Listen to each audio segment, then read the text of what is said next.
Smo že nazaj in čas je, da začnemo s svojim sodelovanjem z založbo Kiara, ki je založba, kjer so dobre knjige doma. Tokrat bomo prvič predstavili eno izmed njihovih knjig, bomo pa to delali vsako sredo ob 8:30, tako da zdaj si lahko zacahnete, vsi knjigoljubci, kdaj je pri nas na naši televiziji čas za dobre knjige. Vsako sredo ob 8:30 in sicer bomo poskusili narediti tako, da bomo najprej predstavili eno knjigo, tako kot danes. Danes bo to Govorica najvišjih gora avtorice Nataše Pergar. Malce bom jaz prebrala kakšen odlomek, povedala o knjigi in tako, da knjigo bolje spoznate. Potem pa boste imeli en teden časa, da knjigo preberete, če je še niste prebrali, kajti naslednji teden bo intervju z avtorico, se pravi z Natašo Pergar. Vsi bomo prebrali temeljito knjigo in bomo potem lahko tudi bolj globoko zastavljali vprašanje in šli z intervjujem bolj v globine. Tudi vi lahko, naprimer, če imate kakšno vprašanje za avtorico, potem to pošljete na info@tvlj.si in ga morda vključim v svoj intervju. In tako bomo potem tudi nadaljevali, se pravi, vedno bo najprej predstavitev določene knjige, potem pa intervju z avtorjem. Če se bo le izšlo in verjamem, da se bo. Bodo pa seveda tudi vedno kakšne nagradne igre, tudi na koncu tega današnjega prispevka bom zastavila nagradno vprašanje za tole knjigo in naslednji teden, ko pride avtorica v goste, bomo razglasili tudi nagrajenca.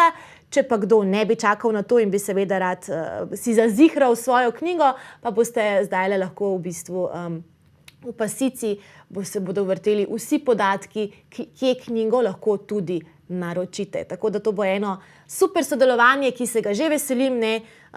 Dobre knjige so to in dobro je brati. Sploh v teh časih nam knjige lahko popestrijo dan in nas tudi kaj novega naučijo. Kot sem rekla, začenjamo s predstavitvijo tele knjige Govorica najvišjih gora avtorice Nataše Pergar, ki je v bistvu bioterapevtka, pisateljica, gradbenica, tudi popotnica, ima pa en prav poseben dar in sicer zmožna je videti energijsko polje človeka, pa tudi energijsko polje gora, kot izvemo v tejle knjigi. Raziskovala je tudi energije najvišjih gora v Himalaji, iz njih je marsikaj razbrala, se je pa izkazala kot nadvse dragocena svetovalka našemu velikemu, morda največjemu alpinistu Tomažu Humarju, ko je osvajal najzahtevnejša himalajska gorovja in o tem govori v bistvu tale knjiga. V knjigi sledimo vse od daljnega leta 1995, ko je v Katmanduju prvič srečala Tomaža Humarja, skozi pomoč pri njegovih hudih poškodbah, vse do okrevanja in do njegovih 3 odprav, ki se jih je tudi sama udeležila. Pri tem se nam razkrije njun odnos, ki je sprva učitelj-učenec. Ker pa je bil Tomaž zelo dojemljiv tudi za nezemeljsko področje, se je odnos preoblikoval v učitelj-učitelj. Za Pergarjevo, za Natašo Pergar, so bile odprave v tuj, odročen in človeku prav nič prijazen svet, ki je izhodišče za vzpone na najvišje gore, nekaj popolnoma novega in težko si je bilo sprijazniti z vsem, kar se je tam dogajalo. Zaradi stresnega in neprijaznega okolja se je bila primorana ozreti v svojo notranjost in razrešiti travme iz preteklosti, ki so bile zasidrane na nezavedni ravni. In tega se sama kot terapevtka še kako dobro zaveda in se je tega zavedala. Dežela pod himalajskimi vrhovi je ponudila pa precej več kot samo lepe razglede in vse to najdemo v tej knjigi. Mi se bomo zdaj tako malce sistematsko sprehodili skozi knjigo. Kot vidite, imam kar precej zaznamkov, in bom tudi prebrala kakšen odlomek, tako da tisti, ki boste knjigo začutili, da boste potem jo res lahko tudi prebrali in seveda poslušali naslednji teden intervju z avtorico. Morda lahko začnemo na začetku. Bom prebrala uvod v knjigo, da takole malce začutimo samo srž knjige. Uvod. Bil je prekrasen pomladni dan. Sončni žarki so že zgodaj zjutraj prijazno ogreli ozračje. Odšla sem na daljši sprehod ob morju, njegov vonj se je ob rahlem valovanju širil v okolico. Po sproščujoči hoji sta se mi prilegli kava in sedenje v naslanjaču. Zaprla sem oči in tako poizkušala ujeti zvoke, ki so prihajali iz narave. Vame se je naselil popoln mir. Misli so odšle, občutek jaza je odšel. Nenadoma me je začelo silovito tresti in trenutek zatem sem zaslišala glas, ki je rekel: "Kdaj misliš napisati knjigo o odpravah?" Kar obsedela sem, nisem mogla vstati, bila sem čisto iz sebe in moje telo je vibriralo od znotraj navzven. Občutek, ki sem ga doživljala, je bil zelo neprijeten in skoraj boleč. Ne vem, koliko časa sem še nepremično sedela, saj se nisem mogla niti premakniti. Bilo je, kot bi me nekdo prilepil na naslanjač. Morala sem se zelo potruditi, da mi je čez čas vendarle uspelo vklopiti razum. Spraševala sem se, kaj se mi je zgodilo in zakaj. Tistega dne nisem mogla niti jesti, niti spati. V dnevih in tednih premišljevanja, ki so sledili, sem kljub dvomu v sebi, zakaj po skoraj 14 letih od zadnje odprave pisati v njih, odprla omaro, kjer sem imela spravljene zapiske in fotografije z odprav. Po temeljitem pregledu zapiskov sem razumela glas, ki me je nagovoril.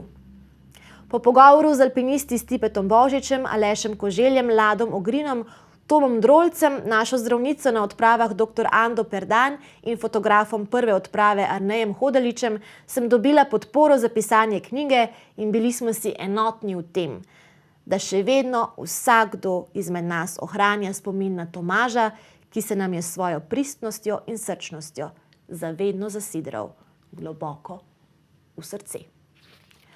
Tako se knjiga začne. In z uvodom lahko že prav dobro začutimo duh knjige in začutimo, kako zelo je knjiga prepletena s Tomažem Humarjem in njegovo zgodbo.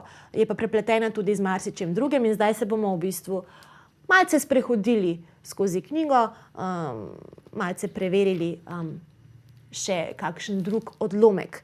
Namreč Nataša Pergar je spoznala Tomaža Humarja leta 1995 med trekingom v Nepalu, kjer je bivala v istem hotelu kot vrhunski slovenski alpinisti. Mimogrede, fotografije iz knjige lahko tudi vidite na ekranu vsake toliko časa, da si malce tudi predstavljate, da dobite vizualno podobo knjige in vizualno podobo potovanj, ki jih je Nataša preživela s Tomažem.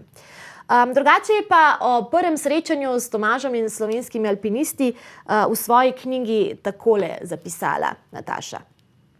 Vsekakor sem si jih drugače predstavljala.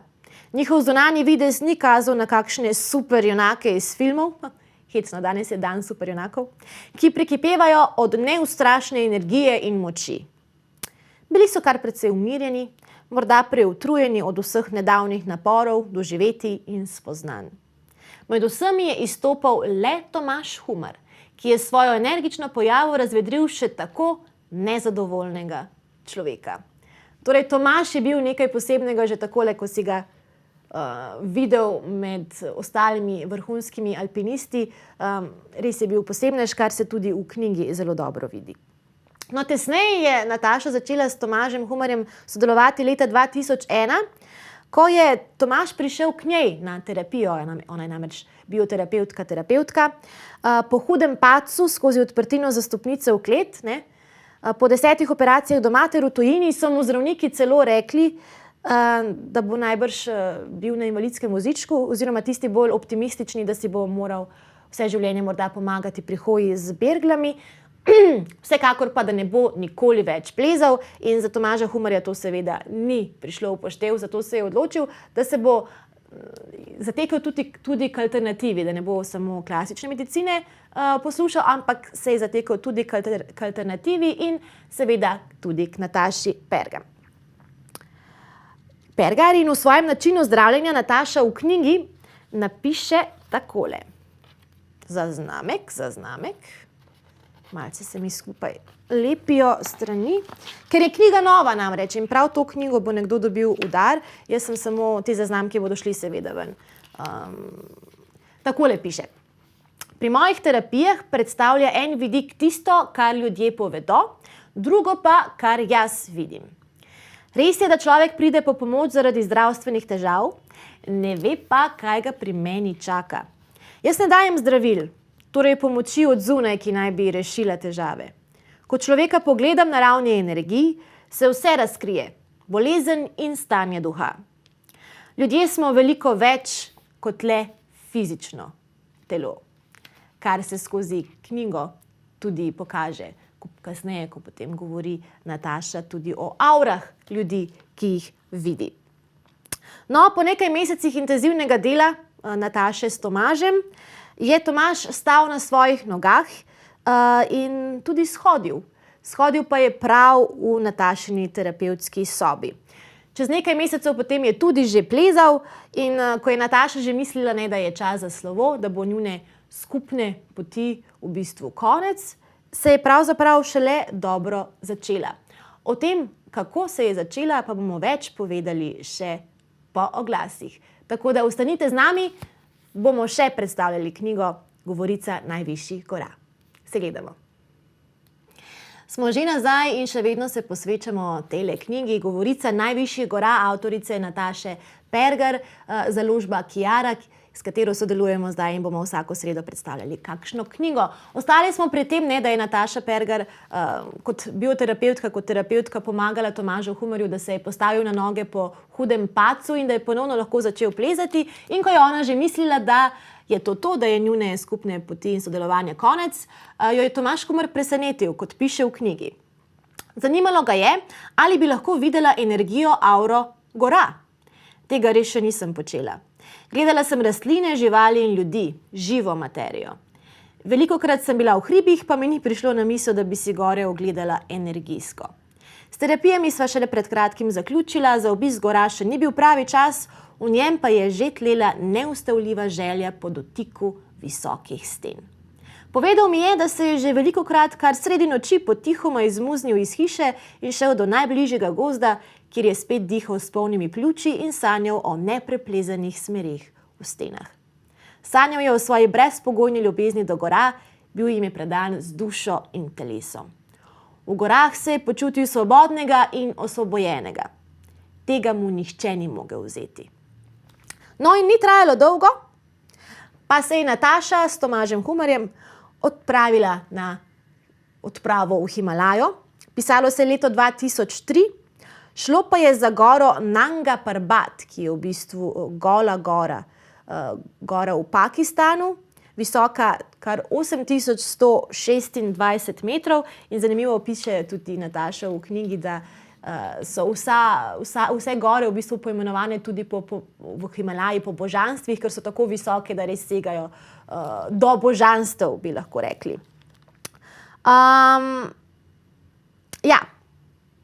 Člane odprav je Tomaž vedno izbiral sam. To spet berem odlomek. Včasih je izbral tudi take, ki niso bili povezani z alpinizmom, čeprav je pri izbiri treba upoštevati združljivost in zanesljivost članov. Tomaž se je pri izbiri zanašal na svojo intuicijo in vsak član, ki ga je izbral, je bil zanj pomemben za uspešno odpravo. Znova so na veliko govorili, da tudi tokrat pelje na odpravo hordo privatnikov. Ena izmed njih sem bila tudi jaz. V medijih je bilo takrat kar nekaj osebnih ugibanj o meni, čeprav so vedeli, da sem bioterapevtka. Niso pa vedeli, da sem bila njegova terapevtka v času po nesreči. Glede na to, da je bil svetovno znana javna osebnost, se takrat nisem želela izpostavljati v javnosti in Tomaž se je z mojo odločitvijo moral strinjati. Opravljala sem le svoje delo in glede na rezultat uspešno. No, Nataša potem podrobno opisuje, kako je ta prva njuna skupna odprava potekala, kaj vse so videli, katere dogodivščine so se jim pripetile, vse je tudi bogato, tudi fotografsko prikazano. Ima pa njen potopis nek dodatek, ki ga drugi potopisi nimajo, namreč opise energijskih pol, aver in ne samo članov odprave, temveč tudi gora, ki so tako narisani kot tudi opisani, se pravi tudi skice. Skice so v knjigi. Nimamo zdaj časa iti toliko v podrobnosti, kar se tega tiče, lahko pa preberem tale odstavek, da dobite en tak vpogled. Glede gore mi ni bilo še popolnoma jasno, kaj vidim. Pojavljale so se mi barve, to, da kaj pomenijo, še nisem vedela. Energijska polja ljudi sem opazovala več tisočkrat, da sem si ustvarila svojo razlago videnega v povezavi fizičnega telesa, čustev in misli. Tako sem v tistih prvih dneh v blaznem taboru namenila največ pozornosti preučevanju barv gore. Gledala sem jo še preden se je zdanilo, pa čez dan, tudi zvečer in ponoči. Po 10 dneh nepretrganega preučevanja sem razumela del njene govorice. Tako da ja, se je morala v bistvu Nataša še malce spoprijeti s tem, kaj v bistvu aure in energetska polja gore sploh pomenijo. Videla je barve, ni pa še imela nekega občutka za to, kaj to pomeni, kajti pri ljudeh je to počela že tolikokrat, da je bilo vse že jasno, to pa je bilo za njo novo področje. Naprimer, takole tudi opisuje, kako se je energija gore spreminjala ob stiku s plezalci. Gledala sem energije gore in te so se začele kmalu po vstopu plezalcev vanjo spreminjati. Najprej je bila gora intenzivno rdeče barve, kot da bi hotela pokazati vso moč. Čez čas se je energija rdeče barve umirila in sprejela naše plezalce. Tako da ja, to je tudi plastično prikazano takole na skici, na risbi, ki jo je avtorica naredila sama. No, ta prvo so predčasno zaključili zaradi bolezni. Nataša je opazovala tudi to, kako se je ta bolezen odražala v energetski matrici alpinistov in posledično, kako jih je gora zato sprejela ali pa ne. V bistvu takrat je bil last man standing oziroma lahko bi rekli last man climbing prav Tomaž Humar in njegov, kako bi rekli temu, zadnji poskus, zadnji vzpon takole opiše Nataša. Tomaž je sam naslednji dan prišel do višine 6500 metrov, se umikal plazovom in kamenju. Gora mu je sproti nastavljala pasti. Kljub očitnim oviram in opozorilom je še vedno upal, da bo gora popustila in ga sprejela. Pa ga ni.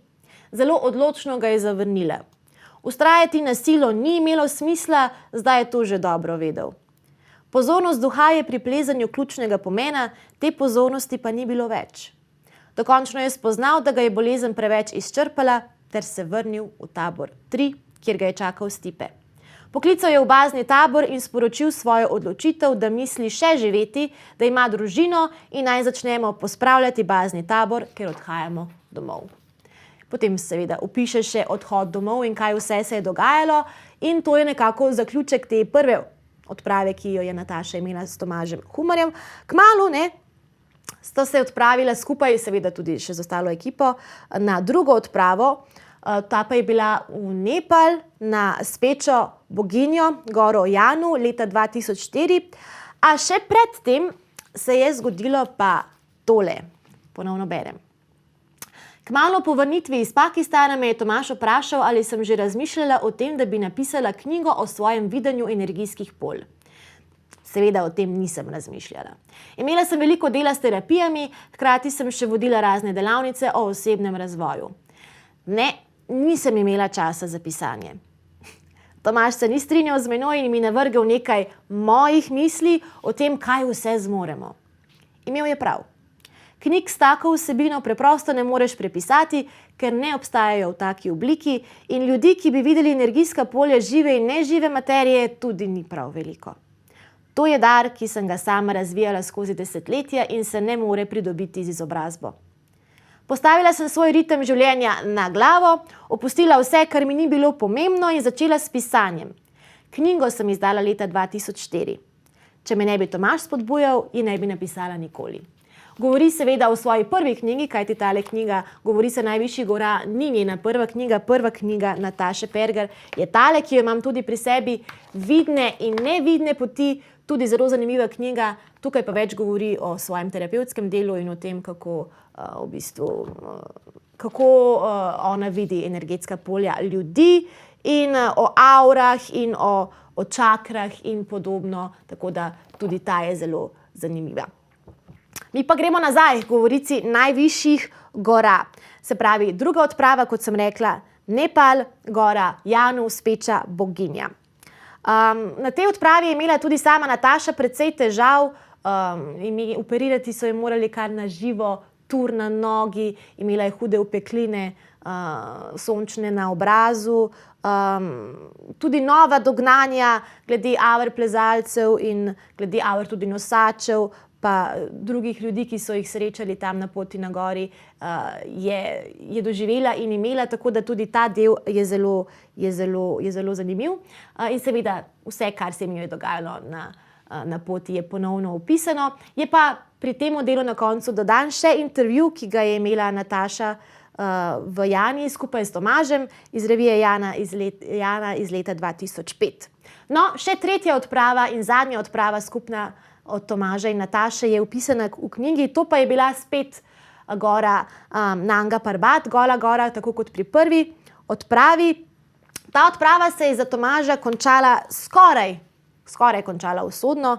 Obsežna reševalna akcija je bila potrebna. Na koncu sta ga iz ropalske stene rešila pakistanska pilota, ki sta ob tem tvegala svoje življenje. Je pa vseeno, kot vsi vemo, nekaj let kasneje, to je bilo leta 2009, Tomaž življenje pustil v gorah v Himalaji in sicer umrl je na Langtang Lirungu. Tega tale knjiga sicer ne opisuje, ker Nataše ni bilo z njim na tej odpravi, a vendar je zadnji odstavek v knjigi tale. Takole zapiše. Zadnje besede Nataše v knjigi so sledeče. No, saj bo. Takole. Večina članov odprav smo ostali v stiku in prav Tomaž nas je pred več leti spoznal in povezal. Ko se srečamo, se spominjamo doživeti z odprav. Tako je Tomaž vedno med nami in ostal bo za vedno v naših srcih.